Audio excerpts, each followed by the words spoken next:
Welcome everyone. Welcome to Everyday Politics with Laura May Lindo. I am your host, Laura May. And here we are on land held down, cared for, loved and stewarded by the Haudenosaunee, the Anishinaabe and the Neutral people. We are on the Haldimand Tract, and today I actually have some guests from Conestoga College who are coming to speak about student services available for some of the students that are going to school there. And I have been wanting to offer this particular reflection in light of having this conversation right here on the Haldimand Tract. And the reflection goes something like this. When I first started Everyday Politics, my very first guest was Jean Becker, an Associate Vice President of Indigenous Relations at the University of Waterloo. And we spoke about the importance of understanding systems, and in particular for Indigenous communities for whom these systems were not made, understanding how the systems operate was really, really important.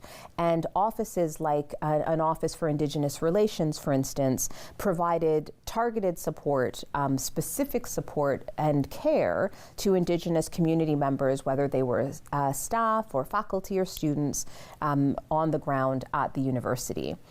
In the college system, just like in the university system, we also offer supports that are focused on students that are actually led by students. And what I wanted to do today was to really think about why that is so important. And if I imagine the sort of tumultuous political times that we're in right now, I know for a fact that a lot of students, whether they're at college or university, are in need of additional support to be seen, felt, and heard in a particular way. And I'm of the opinion that student centers and student services and advocacy spaces like those that my guests are coming from and speaking about are going to be providing some really essential services to the students that are in need in our college campuses. And so I cannot wait to introduce you to my guests, and I'm just going to get you to grab a cup of coffee or a glass of water, and we will be right back.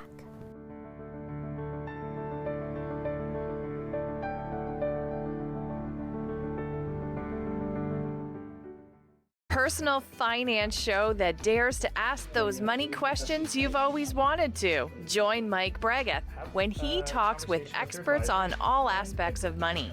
Money Matters with Mike Bregueth, Thursdays at 8 p.m. on Rogers TV. Unbelievable. You just never see that. What a shot. Scores! The OHL on Rogers TV. Hey everybody, it's Sean Ferfaro reminding you to tune in every Friday night at 6:30 for This Week in Rangers Nation. I'm going to have exclusive highlights and interviews with your Rangers players. I'm going to have Rangers alumni. We're going to talk to some of the coaches, and because it's me, we're going to have a little bit of fun as well. Every Friday at 6:30, everything you want to know here in our town. It's This Week in Rangers Nation right here on Rogers TV. This is a brain in urgent need of mental health care. But because 3 out of every 4 Indigenous people experience racism in healthcare, she may not get the help she needs.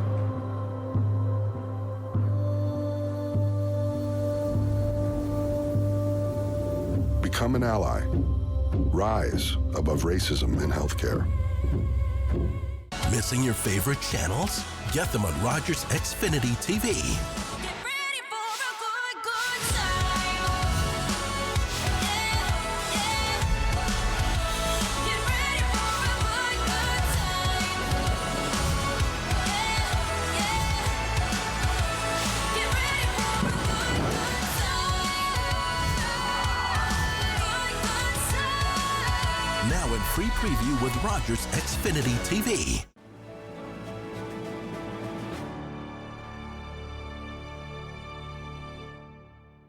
Hello and welcome back, everyone. It is so lovely to have you both here. Thank you for joining me. Thank you for having us. I'm going to get you to just introduce yourselves first and let us know what role you play at Conestoga. I guess I can start. My name is Nelson Chikuma. I am the president of Conestoga Students Incorporated, the official student association of Conestoga College. Lead the operations. We work directly with the board, our student-led board of directors, to make sure that students have all the supports they need. Excellent. And my name's Alex Ostraker. I use she, her pronouns, and I'm the vice president at Conestoga Students Incorporated. Beautiful. It sounds like so official, and I just want everyone to note that they've got like fancy jackets. I don't even have a fancy jacket, but still, all I have are these grapes. So good. So I'm going to jump right in. My very first question for you, it's interesting because there's been a lot of talk about snap elections getting called and like all these different levels of uncertainty in that political climate. And so the first question I thought would be a good way for us to sort of contextualize the work that you do. Can you let me know what the purpose is of a student association like yours, and in light of recent government announcements, and they've been plentiful, how you have seen those government announcements impacting the student body? I think for us at student associations, our main purpose is to contribute to the student experience of our members outside of the classroom. So they come to college or university to pursue an education or pursue academic excellence, which is great. For us, we have to try our best to fill those gaps to make sure that they have a wholesome student experience, whether it's through extracurricular activities or services that are being offered, like the health plans, transit passes, those kind of things. And a big part of the work we've done recently across student associations as they evolve is advocacy. So we represent their voices to policymakers and parliamentarians like at all levels of government and within the institutions as well. Very, very cool. Was there anything that you wanted to add? No, I think Nelson got it all. So when you're doing that advocacy work, I know we have like pre-planned questions and I'm already off script, but when you're doing that advocacy work, can you speak to me a little bit about that? Because I don't think people necessarily know. They know that an association would offer certain supports on campus, but I don't know if they understand that you folks are also this bridge to that political realm. Can you speak a little bit about what that looks like? Yeah, so we do advocacy at 4 different levels. So we do advocacy within the institution, making sure that we're communicating to the institution the student needs. Then we also do it at a municipal level, and we participate in things like Town and Gown, as well as we do delegations to City Council on relevant issues. For example, like transportation is a big one. We've done quite a few delegations on transportation this year. And then we also do federal and provincial. So we're a part of advocacy groups with other student associations. For provincially, we have Ontario Student Voices, which is a college-specific advocacy group, and there's 7 members, and together we advocate on issues that are affecting students across Ontario.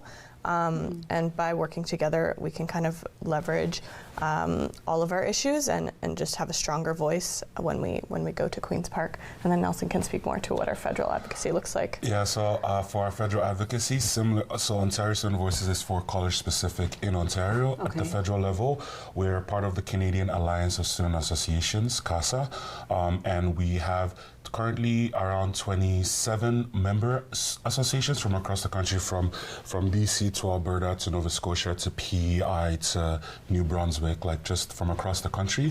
And all of us at the student associations come together and do something that most politicians can't. We agree on issues that affect all of us collectively, and we try our best to go advocate for those issues directly to parliamentarians up on the Hill. So we have, we do a lot of research-based advocacy, because when we go to those meetings, it's important. They always say to us, like, look, we hear the stories, we know the stories are important, but to move things forward, we need to have research. Like, what is your research saying? What is your policy as an organization that's affecting all the students? So CASA does a good work at making sure that we're doing research based on the input we're hearing from our student member associations from across the country, and then using that to create positions and policies that we recommend to government.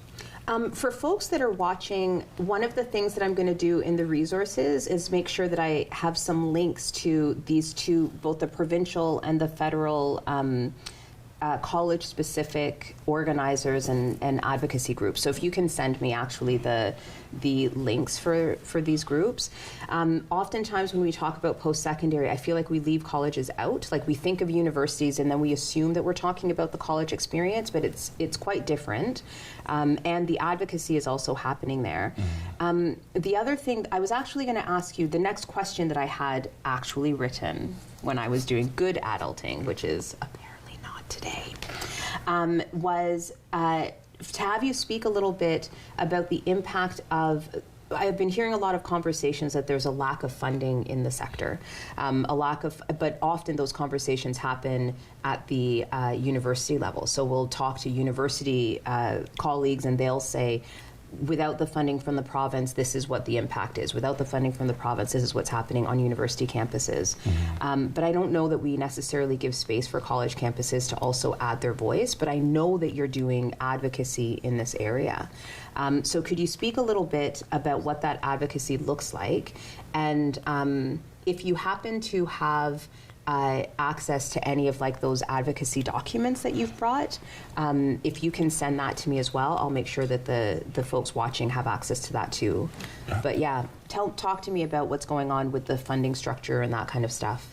Yeah, we're at a provincial level. We've seen that the provincial government implemented a tuition freeze, which is great. It keeps education affordable for college students and university students. But when they implemented that, they didn't fill in those gaps of funding with additional funding from the provincial government, which has left lots of gaps. And colleges who have different funding models and universities have looked for unique ways to fill that.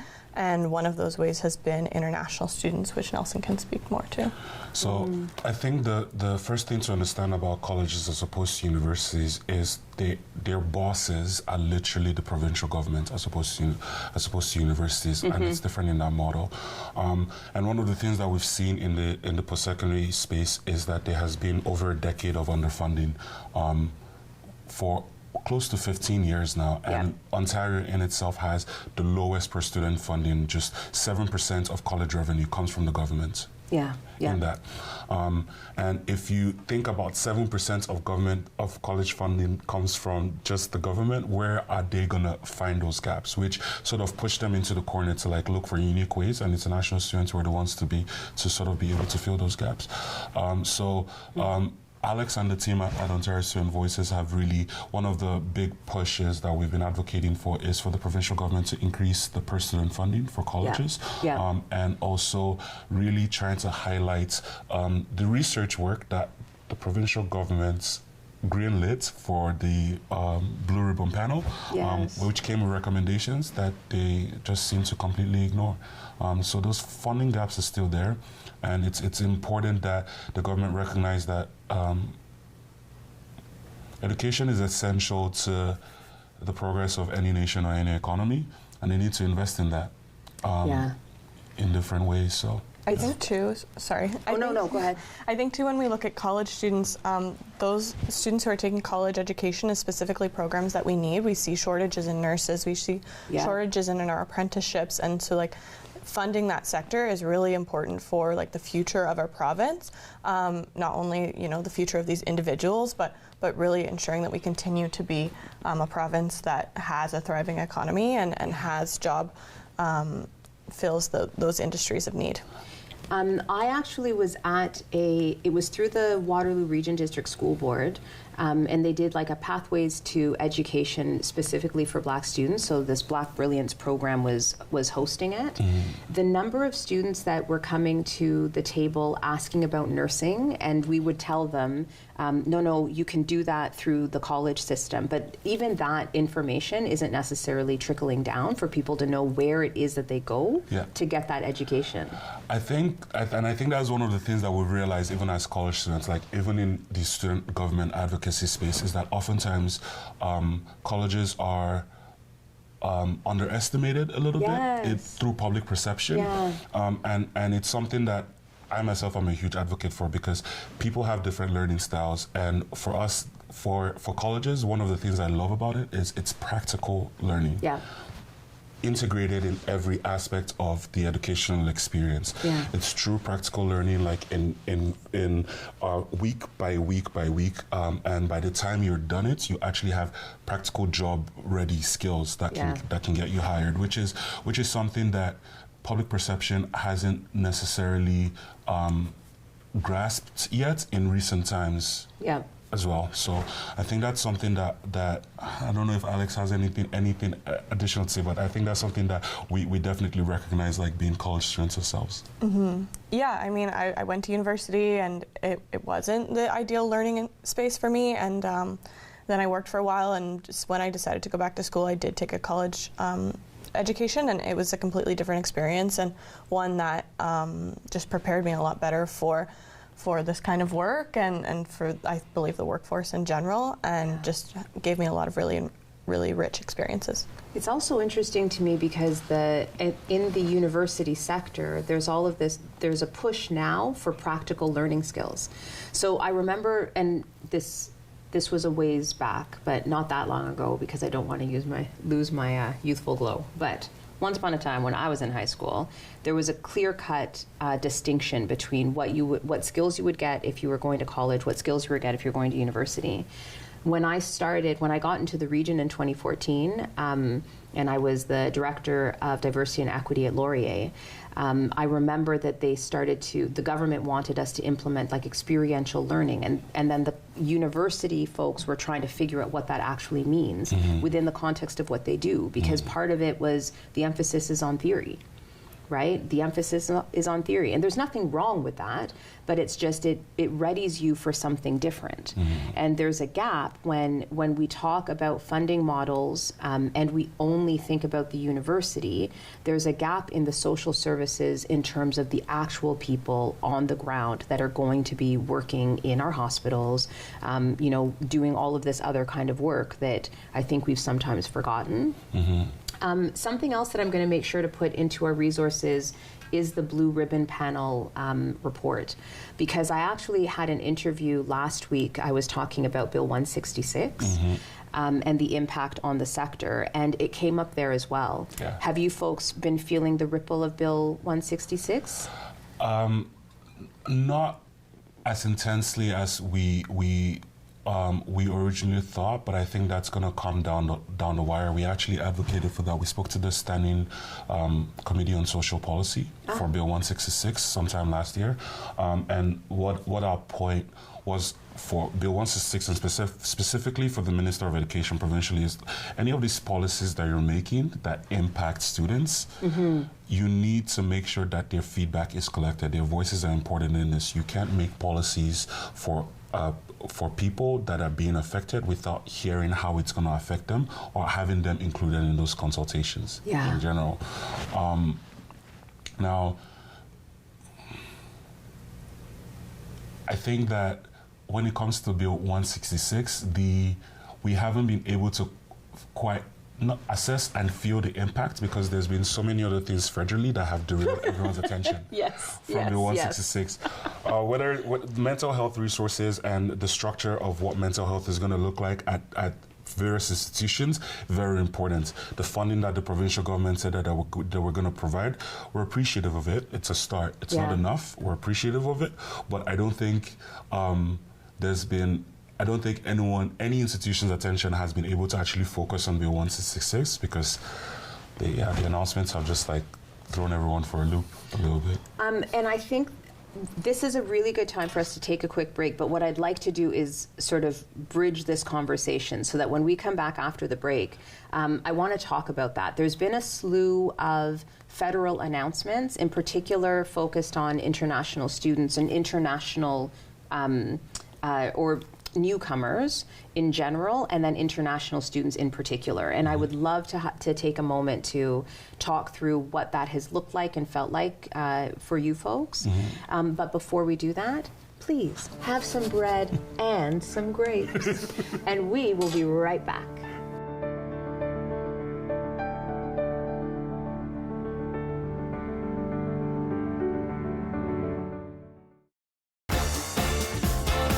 Hello, welcome to Lions TV Bingo. An announcement, we are now on Mondays. Yes, every Monday from now on, Lions TV Bingo is going to be here on Rogers. We'll see you this Monday.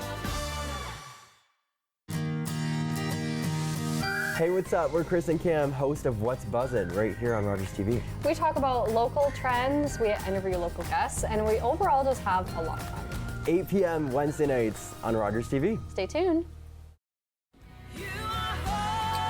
Sundays for Pairs is a service that we believe will help you discover more of God's promises and purpose for your life. A reminder that God is for you. Courtesy of Pairs Community Church. Join us every Sunday at 10:30 a.m. on Rogers TV to be encouraged and pointed towards hope.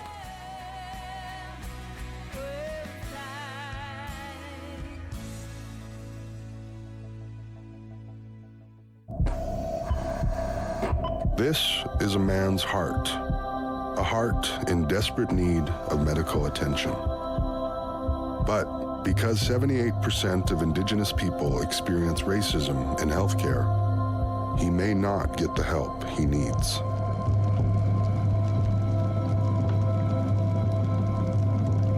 Become an ally. Rise above racism in healthcare. Hi, I'm Stacey Bester, the host of Sweet Occasions here on Rogers TV. I'm so looking forward to season 7, where we're serving up both sweet and savory dishes.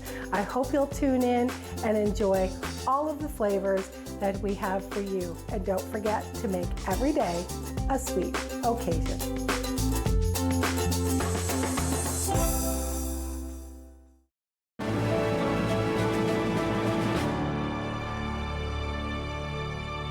Welcome back, everyone. Welcome back. I actually want to pick up on a thread of something that you actually said, Nelson. You were talking about the funding model and the gaps, and actually you raised as well, Alex, that there's, when they froze the domestic tuition, that there was an impact on the bottom line then within the sector. And that international students became like an innovation to fill that gap. And so I have that in the back of my mind, and I'm wondering if you can speak a little bit about the challenges that you're hearing from international students right now within the sector. Yeah, do you want to start? Sure. I mean, the biggest things that we hear from our students is affordability is huge.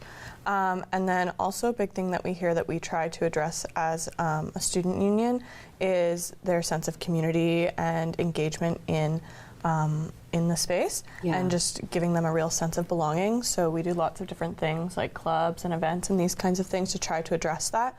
But that definitely is something that's impacting them. And then I'll let Nelson speak a lot more to affordability. Yeah, so just it is really tough to live an affordable life as an international student here in the country. I think pivoting back a little bit to the announcements, there's just a sense of uncertainty with a lot of international students who are currently in the country, just because a lot of the next steps when they come in to get their education is, okay, how do I get my postgraduate work permit so I can actually like stay in Canada and contribute to economy and start to build a life there. All of the recent announcements are sort of thrown them for a loop. A lot of the challenges that our students face, especially like in the last year and a half or so, is like finding jobs while they're pursuing their education. Like it's really hard for them to acquire part-time jobs, and even post-graduation sometimes it's really tough for them to find some jobs too. And if you know anything about international students, is that I was discussing this with our team actually before this, is when they plan to come to Canada, they save up a certain amount of money because they need to have that money saved up to be here in the country. But there are different things that affect their ability to actually afford living. If they are not able to get a job, those funds are being depleted. And then when you think about the economics of things, sometimes currency exchange is very volatile. And so when they think that they've saved up X amount of money, and then suddenly currency exchange throws them for a loop. They're like, well, actually, I don't have enough money to pay tuition for next semester or to live for the next few months. And so those are some of the challenges that we're seeing. And with the rhetoric in general coming from our government officials, Waterloo Region is seeing some of the highest levels of racism, especially on public transit, against international students in particular, which is just not a good thing. A huge part of the affordability that goes hand in hand with it is the unpredictability. Yeah. Specifically being able to, plan for what next year's tuition will look like, or what Nelson was speaking to with currency exchange, or being able to plan with their jobs. We saw a cut in the number of hours international students were, or a cap on the number of hours international students were able to work, which that affected some students' plans on how. Happen? It happened in November. So we actually as students advocated to have unlimited hours for students, because our logic was domestic students can work up to 40 hours a week because they have that autonomy and decision-making capability to recognize that, well, I'm a student, but I can work as long as I need. Why not the same for international students? That worked for a while. The federal government actually lifted the cap on working hours for about a year, and then in, I want to say, September, November, the time was reduced back to 24 hours per week. Oh my gosh. And so it's like all of these federal policies that are coming in at a really rapid rate, which affect students' abilities to plan for their education and make choices that contribute to a positive educational experience for them. Well, and a positive work experience, because the reality is if you go to your work and you're working part-time and you say, I have X amount of hours, and then all of a sudden you no longer have those hours, you may not have that job. Like, it's very possible that an employer won't want to deal with that up and down loosey-goosey schedule. And that's some of the feedback that we got. Like, we've gotten emails and phone calls from students who are being like, yeah, I had this job secured, and with the cap in hours, they've already started cutting my shifts, or I'm not going to be able to apply for this job anymore because I can't work more than 24 hours a week, and that is needed. So it definitely is very, it has been impacting our students quite a bit. So one of the things that I would love to be able to do for the folks that are watching is to also direct them to where the cap in hours has been announced. So if there's anything that you have at all that you can share with me about that would be great. And if there's any advocacy that you're doing, even if it's not yet in place. So if like in a month's time or a couple weeks, you're like, oh no, we've got to do some advocacy, especially now with elections being called, please send me whatever those packets look like, whatever your documents are looking like, and I can actually add them to the episode even after the interview is done. I think it's really, really important for folks to know this, because the flip side, and it goes to another question that I have for you, around this sense of community and the kind of, like, that's also something that you folks as a student organization are focused on trying to create for these students, right? But the flip side is that in community, there's this narrative that international students either aren't working or are taking all the jobs, or there's all sorts of different narratives that are going around. But I think it's important for people to actually hear from you who are working with these students what the actual barriers are for them to be able to do the educational work that they want to do, and also the other kinds of experience that they want. I want to go back to this notion of the sense of community. And before I ask the question, I want to just explain what the rationale is for a minute. Folks may not know, there's a lot of confusion in politics about who is responsible for immigration. So, like, just in general terms. And most people know that the federal government does immigration work, but they believe that the Ontario, like the provincial government, also does immigration, like, status work. And so one of the things when I was elected that I often had to explain to people was that wasn't actually the role of the province. The province is supposed to be investing money in the settlement services, which is why I'm asking this question about the supports that you folks provide. Are you finding that you have access to the amount of funding and support that you need from the provincial government in this case to provide that kind of to me, it's settlement services. It's that sense of community building, helping folks to understand what's going on in the community around them, where they can go for help, where they can go just to hang out, that kind of stuff. Are you getting funding that's specific for that kind of work? No. No. And next question. Yeah. No, what we do is we use the fees that we collect from students to try to do a lot of that work. And we are filling a lot of the gaps that ideally you would like to see government fill. For example, like our year-end survey, we had that 90% of our students have faced food insecurity at some point during their studies. 90%? Yeah, which is like a stat that I'm always holding close to my heart. And so one of the things that we've looked to do is try to address that, and we've introduced quite a few different food insecurity programs. For example, we have a SNAP program, so our student access to nutrition. Student Nutritional Access Program is what that stands for, and so we give snacks like granola bars, fruits, these types of things to students at our service hubs. That's one of the ways that we do it. We also, at all of our food services that we own as a student union on campus, we offer an affordable meal each day. We also have emergency services for people who that week can't afford groceries, and then we do still have a food bank that we run as well. Yeah, so we do hot meals. So for us, looking at food insecurity as an issue for our students is we wanted to go away from the traditional food bank model of giving out hampers, because it needs to be more holistic, and with our diverse population, or just the way people are evolving, healthy meals are more important, like healthy, fresh produce. So, like in addition to some of the things that Alex mentioned, we've partnered with the local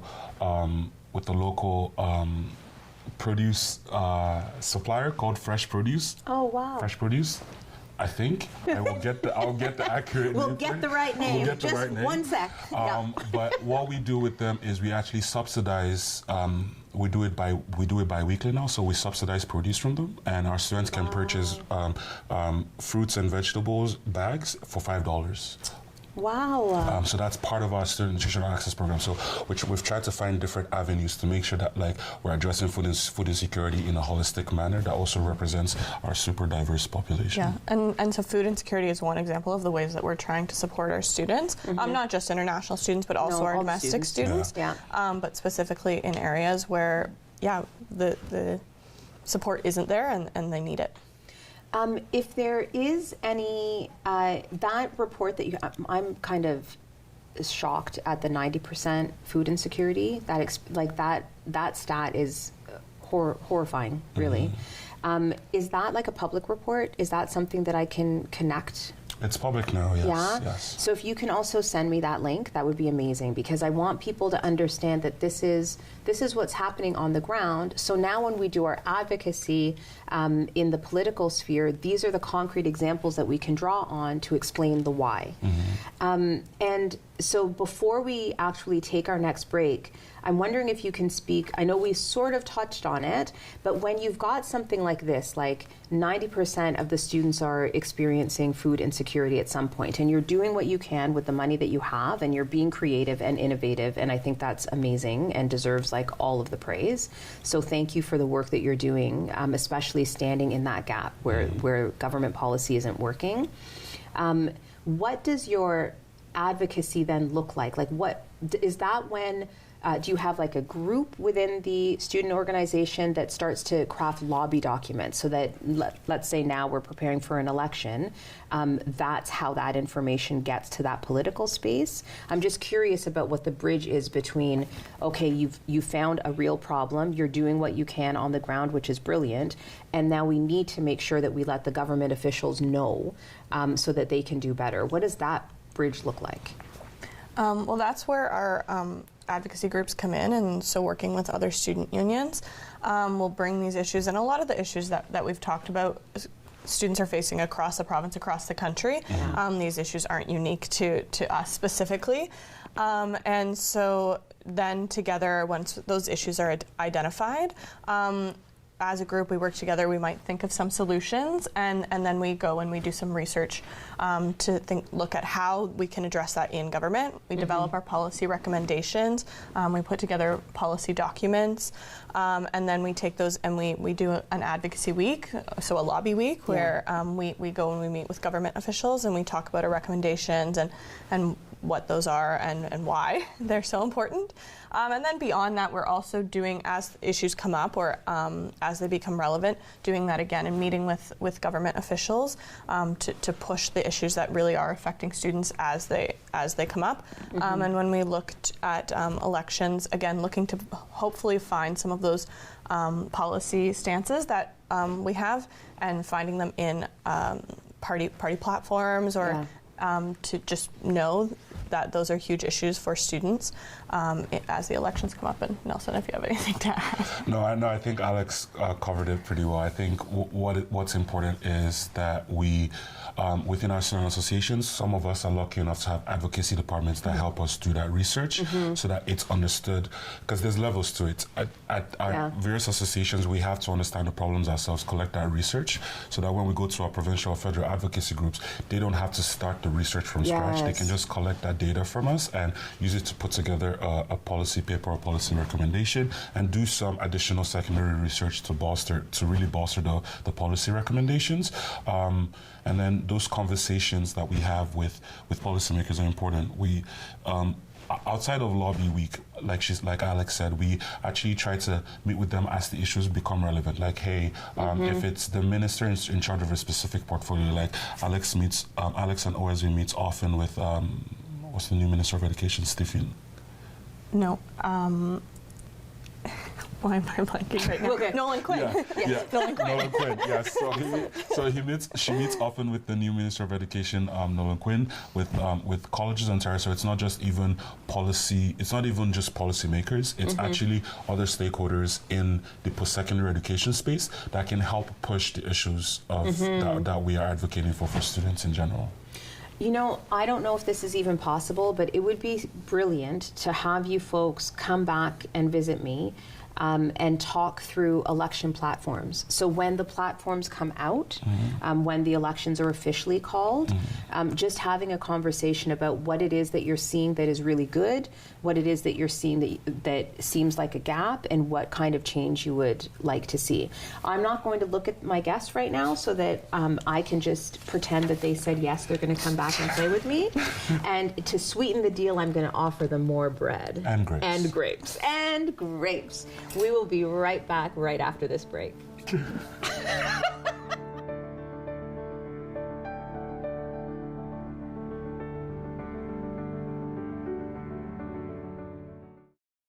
Public transit, garbage pickup, parks and recreation programs, snow removal on your street. How can you stay informed about these and other important local services? Tune to City Council coverage on Rogers TV. See your community leaders at work on Rogers TV City Council coverage.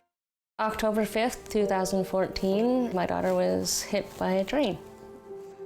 She was walking along the sides of the tracks, and it shattered her world.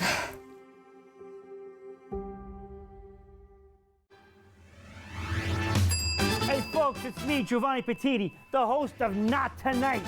It's the new late night talk show right here on Rogers TV.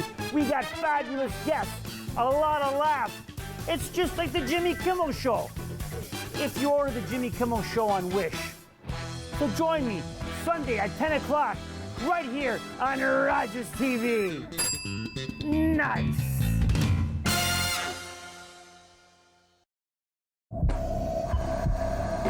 This is a man's heart, a heart in desperate need of medical attention. But because 78% of Indigenous people experience racism in healthcare, he may not get the help he needs.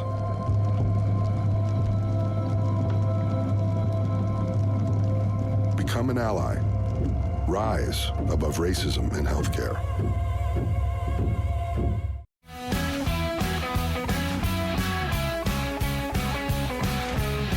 Guelph, the Royal City. Learn about the people, places, organizations, and events that make up your hometown. Join us each and every episode to learn more about Guelph and what's happening in the Royal City.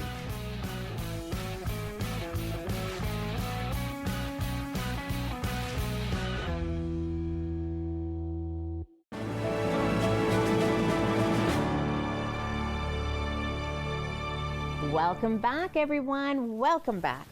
Okay, so we've talked about like loads of gaps and issues, and I've taken a very deep breath, and now I need us to go into a land of possibility and happiness. So I want you to talk to me a bit. Given the amazing work that you folks are doing to try and support students across the board at the college, let's talk about some of those successes. What are some of the successes that you have seen that have stood out the most to you? Yeah, I think at Conestoga within the Student Union, we do a lot of really exciting things. One of the things that we do that we're really proud of is our financial services, so being able to offer students who have emergency financial need some support, as well as offering scholarships to students just to support them through their education. We have a variety of those kind of financial supports.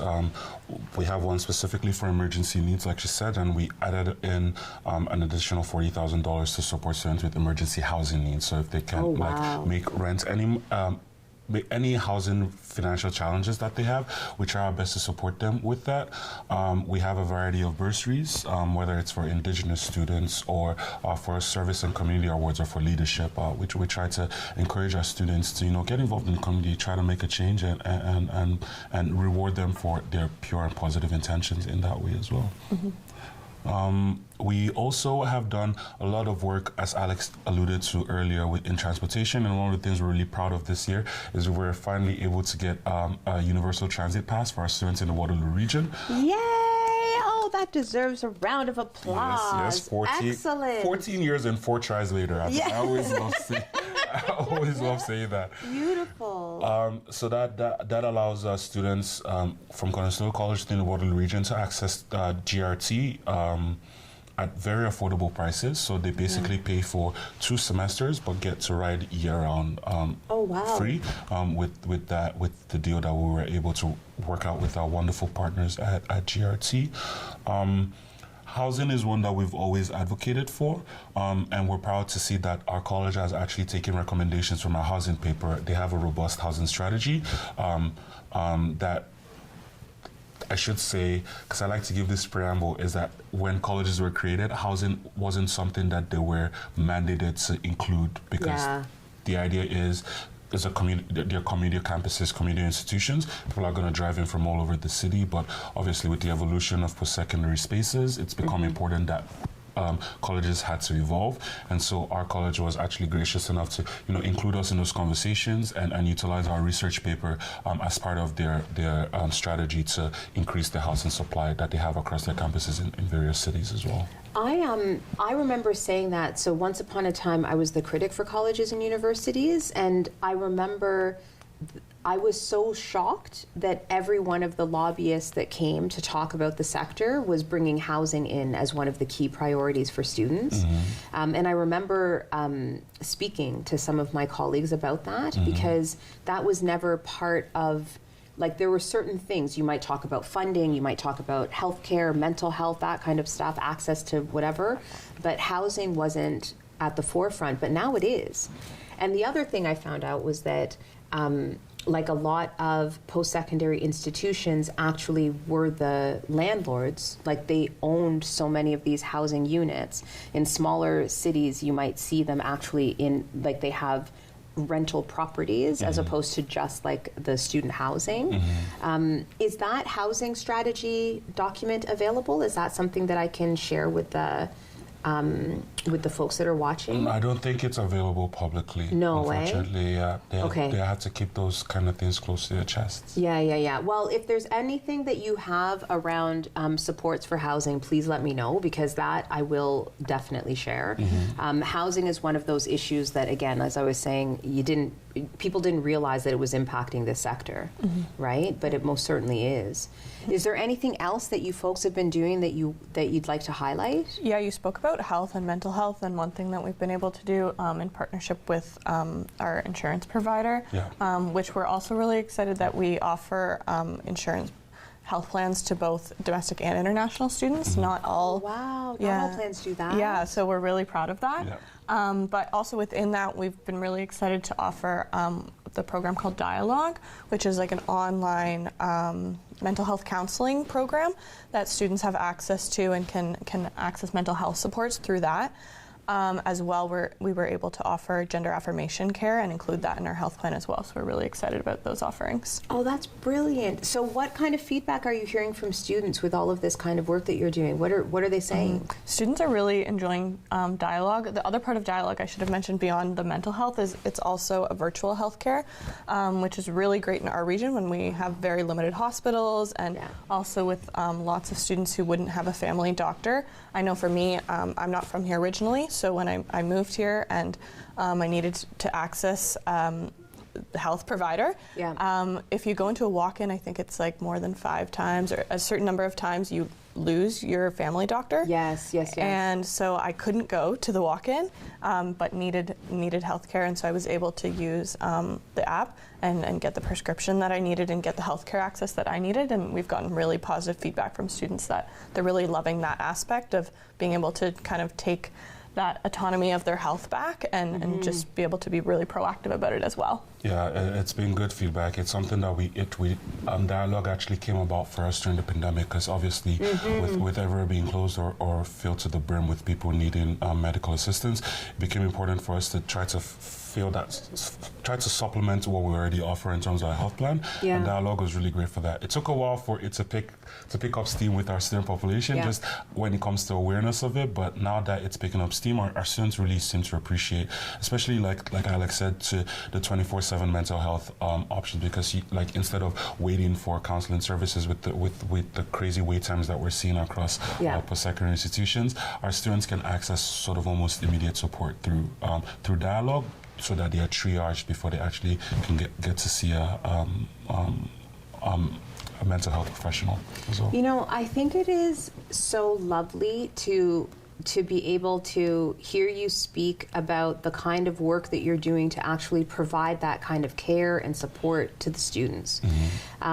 Because sometimes I feel like we speak about it like medicine or math, but you forget that there's people, right? And if you're providing that level of support and care, if you care about their access to safe housing, I've heard stories of the kinds of housing units that are available for students. I remember actually going to see one place where the person had turned their garage into a unit. Of course, it wasn't a sanctioned unit, but that's what they were selling. And if you don't have money, then sometimes you make the concession that could literally put you in jeopardy. But you folks are really listening to what the student needs are, and then coming up with such innovative solutions. It also sounds, though, like we've talked a lot about that bridge to provincial, bridge to federal, and we kind of skipped over the bridge that you have internally. So you folks as students organizing with the the board or whatever at the college. How has that relationship developed, and what kinds of successes have you seen with building a solid relationship in that space? It took a while. We have a very unique partnership. I think, especially over the last 2 years, it's really blossomed a lot more. Because I think we've come to the realization that we're both partners because the people that we're serving are the same students, whether it's on the college or the student association side. I think what became important for us is really highlighting a lot of the things that we do as a student association to the different leaders in the different departments of the college, and saying, hey, if this is the work we're doing, how can we support you? And if this is the work you're doing, how can we support you? And just coming to the table as people first, not as organizations. People first, understanding each other, and then trying to figure out the right ways to support our student through that. And so we're really, I think the one relationship that I'm really, really proud that we have is with the college is the student success department. programs and events and community building that they offer, we support them in that, and programs and events and community building that we offer, they support us with that, because we're basically sort of two sides of the same coin in that aspect, and we try to make sure that we are thinking up unique ways to improve the student experience together. But the advocacy for our students is especially important, because sometimes the line can get blurred with the institutions, in that they just focus on the academics aspects of things and forget everything outside of the classroom contributes to the student experience, and that's what makes a lot of people want to come to school, because they want to build that community, they find that network, and just try to grow their social skills as well. And that impacts their ability to actually succeed. Like, there's a whole bunch of literature, I think I had this posted somewhere else, around culturally relevant teaching, and they talk about the need to have, you've got an asset-based approach happening in that classroom, but it's also the climate that is available at that educational space that helps you to actually achieve whatever your goals are academically. And if you're not feeling supported, or not feeling seen or heard or cared for, you really don't do very well in your tests and your exams. If you can't tend to one side of the house, right? Well, listen, now we go to my favorite part. It's my favorite part, I tell you. It's my favorite part. I ask everybody this, and part of why I ask this question is because I truly, truly believe that we have to speak into the universe what it is that we want to see. And so anybody who comes, they get fresh bread, which is awesome, and they also get a chance to answer this. If you could snap your finger, I always say that wrong. You can't snap one finger. Somebody has to tell me, fingers. You need more than one. Okay. If you could snap your fingers and make one system change, what would that be? Sure. I think for us, something that we've run into a lot is just communication between the different levels of government. And so a lot of things that we've seen when we go into lobby meetings is we'll go in and they'll be like, we agree, but that's not us. And that, as people in the space can be really frustrating, can be really discouraging. And so just trying to bridge that communication and the collaboration between the different levels of government, because ultimately it impacts people's lives. Yeah. And when these things are impacting people very significantly, I think what's most important is just that we get the work done. Just to add on to that, because we talked about this at length, is the long-term planning of the government as well. It's not, I think the communication is important, but the long-term planning is important between all the parties. It doesn't matter what your party platform is. You have an obligation to make sure that the economy and our nation is thriving, and you can't be coming in and undoing the things that the previous government has done and then doing your own things. We don't move forward. Yeah. So that long-term planning and communication with all the levels of government together to figure out, okay, if this is how much we're bringing in for immigration, provincially, what do you need to support these levels of immigration and settling down into the community? Municipally, what do you need, and what is our timeline so that we can, bring people in gradually? So that communication and planning for us is something that, Lord have mercy, we wish we could say. He snapped all his fingers. In case you were wondering, all the fingers got snapped. Listen, I just want to say thank you. Thank you so much for sharing all of these amazing success stories, of being really open and transparent about the kinds of gaps that you're seeing, but most importantly for the work that you do on the ground. Because our students wouldn't be successful if there weren't leaders like you in the system, and the teams that you have around you, some of whom are here and they're hiding, but they're here. Who are doing amazing work and centering these students. So thank you from the bottom of my heart for all the work you do.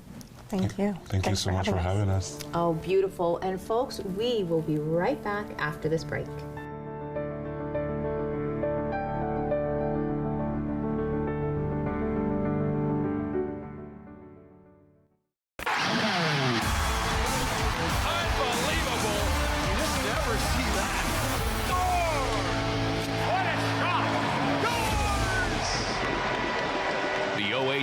On Rogers TV.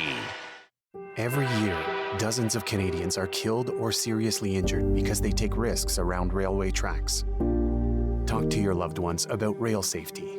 Visit stoptracktragedies.ca.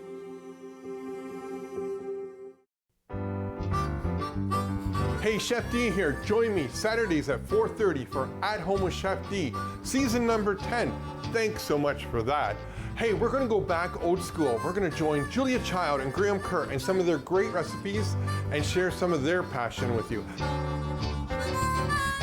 At Home with Chef D, Saturdays at 4:30. Won't you join me? Cooking with Chef D.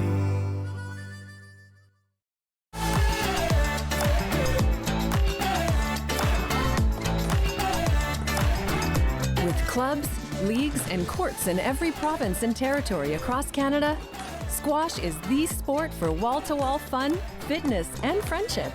From coast to coast to coast. Learn to play and you'll want to do it every day. Squash. Play inside the box.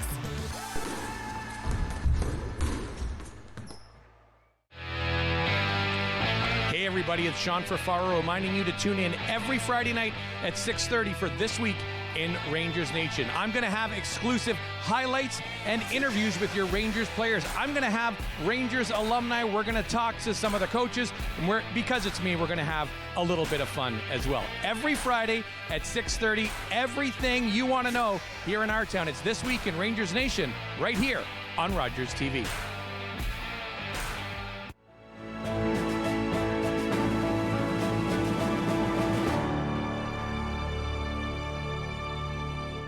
Hello, thank you so much for being with me. Wasn't that interview amazing? I just want to do another shout out for Alex and for Nelson for sharing so transparently and with such care the amazing work that they are doing on the ground. For those that are watching, if you have not started following me, be sure to follow me on Instagram at everydaypolitics_official. If you have ideas of guests that I should speak to or issues that you want me to take up, especially now as we're moving into election readiness mode, by all means send me a message and I will do what I can to bring some new topics and new guests to the show. Thank you again for spending your time with me and all the best.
Connect with us by visiting our website or email us at comments@rogerstv.com.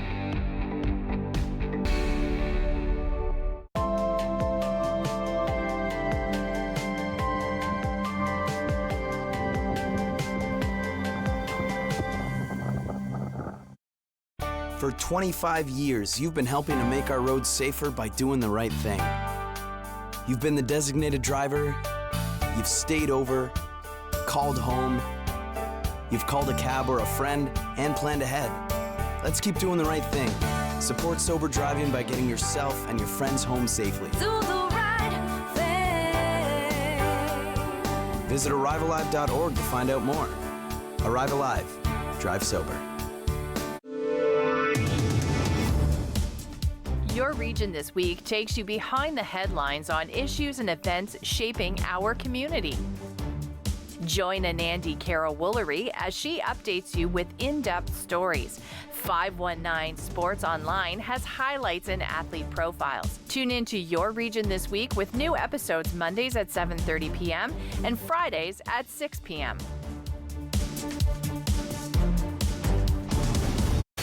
The day you came to this planet, our lives changed forever. Team Sonic on 3. Team Sonic! Dude, we got a rogue alien on the loose. We need to stop